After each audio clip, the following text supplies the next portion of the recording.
Swati Square, Dr. C.S. Swati and Dr. P. Swati. And then welcome to our chief guest, Jayanti Madam, guest of honor, Ravina, and Dr. Ambadi, Gayatri Madam, Sharda Madam, dear students, dear colleagues. So, disability, yesterday I asked Swati Squares Madam, what is this disability Madam? నేర్చుకోవడానికి ఉన్న పరిమితుల, నేర్పించడానికి ఉన్న పరిమితుల. ఈ question ఒక్కసారి మీరు ఈ మొత్తం సెమినార్, ఈ 1 డే సెమినార్లో ఇది క్లారిఫై చేసుకొని వెళ్ళాలి. డిజేబుల్డ్ స్టూడెంట్స్కి మనం నేర్పించడానిక, లేకపోతే అందరం నేర్చుకోవడానికి ఏమైనా సవాళ్ళు ఉన్నాయా, సమస్యలు ఉన్నాయా అనే ఒక డౌట్ వచ్చింది నాకు. ఆ డౌట్ నిన్న మేడమ్స్ అడిగాను. మేడం చెప్పింది ఏమిటి అంటే, డిజేబుల్డ్ స్టూడెంట్స్ ఎవరైతే ఉంటారో వాళ్లకు నేర్పించడం ఎలా, వాళ్ళు నేర్చుకోవడం ఎలా, ఇది ఈ సెమినార్ థీమ్. నేను ఇంకో యాంగిల్లో కూడా ఆలోచిస్తున్నాను. డిజేబుల్డ్ కాని వాళ్ళు కూడా ఎంత గొప్పగా నేర్చుకుంటున్నారు అనేది ఇంకొక కోణం. నిజంగా డిజేబుల్డ్ అయిన వాళ్ళు కొందరు చూస్తే సక్సెస్ స్టోరీస్ చాలా గొప్పగా ఉన్నాయి. Disability is not personal issue, it is the social issue in my perception. It is social issue. We should understand them. మనం ఎవరైనా సరే ఎలా పుడతాము అనే విషయం మన చేతుల్లో లేదు. ఎక్కడ పుట్టాలి అనేది కూడా మన చేతుల్లో లేదు.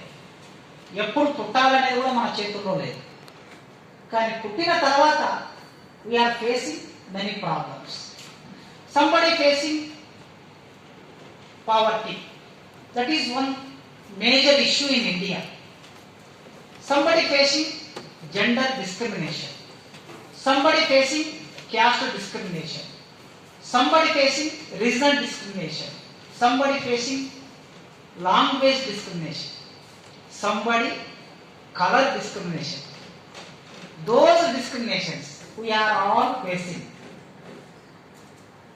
So somebody facing disabled discrimination. ఈ అన్ని డిస్క్రిమినేషన్స్ ఏవి కూడా వాళ్ళకు వాళ్ళుగా రూపొందించుకున్నాయి కాదు. This is all our issues. కనుక సమాజం నుంచి చూడటం అనేది మనం నేర్చుకోవాలి. మొట్టమొదటి ఇక్కడున్న psychology students, education department students, linguistic students, మీ ముగ్గురు 3 ఏరియాస్లలో వర్క్ చేస్తారు ఇన్ ఫ్యూచర్. బహుశా ఇక్కడ ఉన్న సైకాలజీ స్టూడెంట్స్ లో ఎక్కువ మంది టీచింగ్ లోకి వచ్చే అవకాశం ఉండకపోవచ్చు, నేను అనుకోవాలి. సైకాలజిస్టులుగా వెళ్తారు, టీచింగ్ లోకి తక్కువగా వస్తారు. లింగ్విస్టిక్స్ వాళ్ళు కూడా టీచింగ్ లోకి వస్తారా సందేహమే. ఎవరైనా బీఈడీ చేసి వచ్చి ఇక్కడ లింగ్విస్టిక్స్ చేస్తే నెక్స్ట్ టీచింగ్ కనుక వెళ్ళే అవకాశం ఉంటుంది. ఎడ్యుకేషన్ డిపార్ట్మెంట్ నుంచి వచ్చిన వాళ్ళు కంపల్సరీ టీచర్స్ అవుతారు. కనుక this seminar useful for them only. ఎక్కువగా డైరెక్ట్గా చెప్తున్నాను నేను, ఇండైరెక్ట్గా అందరికి ఉపయోగపడుతుంది. మీ నాతో సహా మన అండర్స్టాండింగ్ లెవెల్స్, డిజేబిలిటీ ఉన్న వాళ్ళని ఎట్లా అర్థం చేసుకుంటున్నాం, వ్యక్తిగా అర్థం చేసుకుంటే అది వ్యక్తి స్థాయిలో ఉంటుంది. సమాజం నుంచి అర్థం చేసుకుంటే మన థింకింగ్ ఆఫ్ వేవ్ లెంత్ మారుతుంది. ఎప్పుడైనా ఒక పుస్తకం చదివినా, ఒక ఉపన్యాసం విన్నా, ఆ హాల్లోకి వచ్చే ముందు మన ఆలోచన విధానం, హాల్ నుంచి బయటికి వెళ్ళేసరికి మన ఆలోచన విధానం మార్పు లేకపోతే ఆ సెమినార్, ఆ టాక్ వృధా నా దృష్టిలో. కొంత మీలో ప్రొవోక్ చేయాలి, మీ ఆలోచన స్రవంతిలో మార్పు రావాలి. థింకింగ్ ఎట్లా ఉంది అనేది ఖచ్చితంగా. ఒక పుస్తకం చదివినప్పుడు ఆ పుస్తకం చదివాక మన ఆలోచన విధానం మారకపోతే అయితే రైటర్ తప్పు ఉండాలి, లేకపోతే చదివి గ్రహించే సమస్య డిజబిలిటీ గ్రహించడంలో కూడా డిజబిలిటీ ఉంటుంది కదా, అందులోనైనా ప్రాబ్లం ఉంది. కనుక ఈ రెండింటిని అర్థం చేసుకునేటప్పుడు అంగవైకల్యం డిజబిలిటీ అనేది ఇట్ ఈస్ సోషల్ ఇష్యూ, ఇది వ్యక్తుల సమస్య కాదు. ఈ సోషల్ ఇష్యూను ఎంత తగ్గిస్తే డిజబిలిటీ అంత తగ్గుతుంది. మనం కేవలం మెడికల్ బ్యాక్గ్రౌండ్లో ఆలోచిస్తూ ఉంటాం.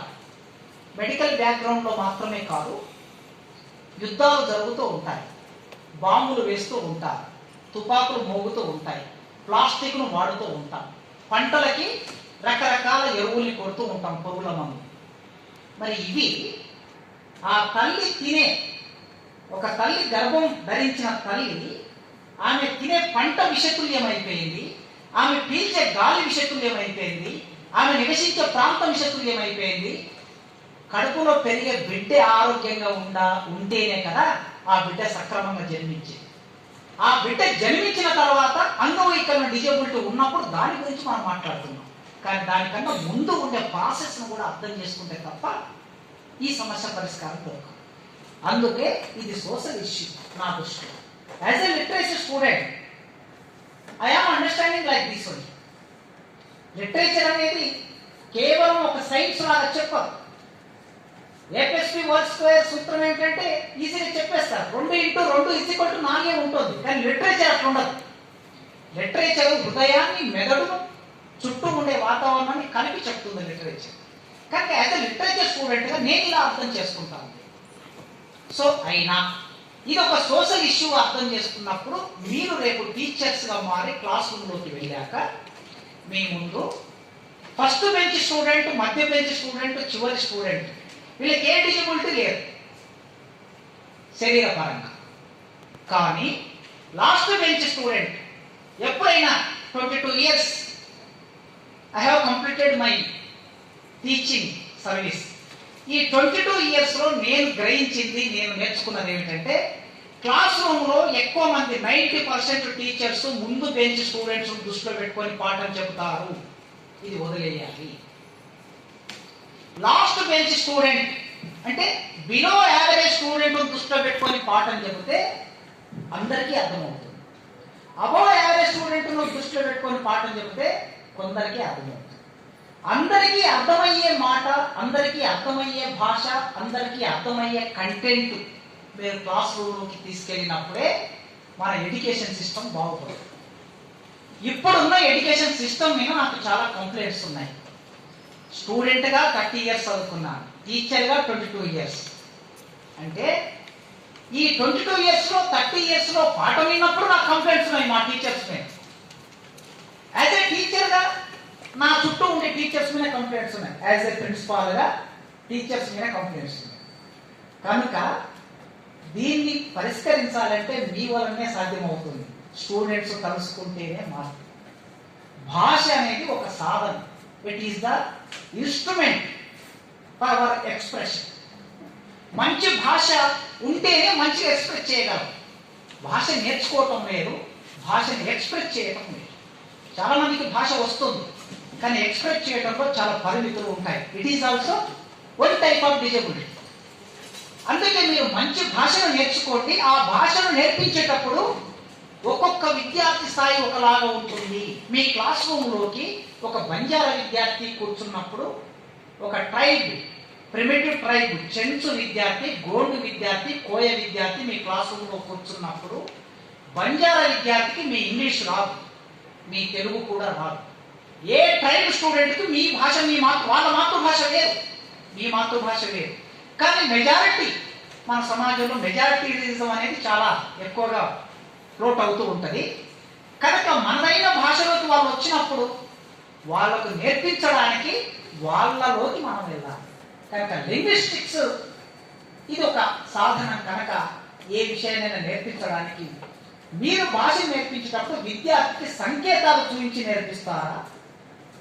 ఏదైనా ఒక సంకేతం, లేదా ఆ విద్యార్థి అనుభవంలో ఉన్న ఒక ముఖ్యమైన విషయాన్ని తీసుకొని నేర్పిస్తారా?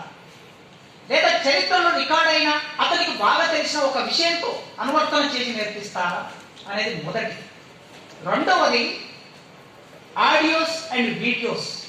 ఇప్పుడు చాలా పాపులర్గా ఉన్నటువంటి ఆడియోస్ అండ్ వీడియోస్ ద్వారా నేర్పిస్తాను.